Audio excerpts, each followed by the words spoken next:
ហើយនេះគឺជារបស់ទាំង5នៅក្នុងហ្គេម Free Fire ដែលគេបានដកចេញទី1ហ្នឹងគឺប្រដាប់អាប់អោក្រោះគ្នាយើងនៅចាំបានអត់ប្រដាប់អាប់អោក្រោះហ្នឹងយើងអាប់អោក្រោះទៅឡើង level แล้วអ្នកគ្នានៅចាំបានអត់បើអ្នកគ្នាចាំបានខមមិនប្រាប់ខ្ញុំម្នាក់មួយផងហើយខ្ញុំអត់ដឹងថាគេដកវាចេញពីឆ្នាំណាទេខ្ញុំដូចជារៀងផ្លេចដែរអញ្ចឹងណាបើគ្នាយើងដឹងគ្នាយើងកុំភ្លេចខមមិនប្រាប់ខ្ញុំម្នាក់មួយផងហើយបើសម្រាប់របស់ទី2ដែលគេបានដកចេញហ្នឹងគឺធុងសាំងអ្នកគ្នានៅចាំបានអត់ធុងសាំងពណ៌ក្រហមមកគឺថាគេដកចេញពីឆ្នាំណាខ្ញុំភ្លេចបាត់ហើយអ្នកគ្នា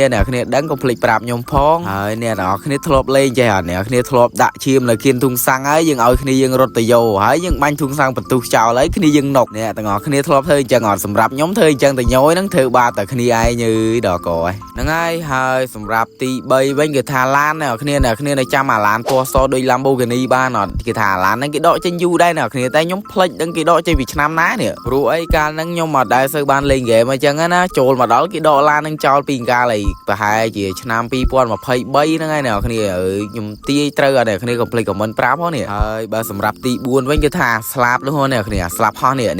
ស្លាប់ហោះហ្នឹងអ្នកគ្នានៅចាំបានអត់បើថាចាំអត់បានទៀតមិនមែនក្មេង Free Fire បើថាអ្នកគ្នាអត់ស្គាល់ស្លាប់នឹងទៀតគឺថាចប់អត់ហើយណាគេដែលធ្លាប់លេងស្លាប់នឹងអញ្ចឹងណា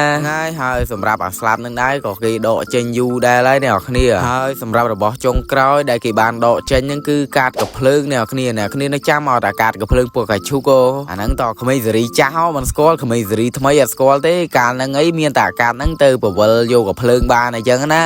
ដល់ពេលចូលឆ្នាំ2026នេះប្រើតែពេជ្រឯអ្នកគ្នាអើយអស់ពេជ្រអស់លុយពេញហ្នឹងឯងកាលមុនមានតែកាតកំភ្លើងហ្នឹងវិលយក skin ទៅណាមអស់ហ្នឹងគឺជារៀងកាលមុនតែឥឡូវវិញបើអត់ដាក់លុយគេថាអត់បាន skin លេងទេអ្នកគ្នាហើយបើនិយាយពីអា Free Fire វិញមួយថ្ងៃចេញ event មួយមិនដូចកាលមុនគ្រាន់2ថ្ងៃចេញមួយអើយឥឡូវចេញរាល់ថ្ងៃប្រយខ្លាចដៃ Free Fire ប្រហ្នឹងហើយគ្នាយើងនៅចាំរបស់ទាំង5ហ្នឹងបានអត់បើអ្នកគ្នាចាំបានកុំភ្លេច comment ប្រាប់ខ្ញុំផងបាយបាយ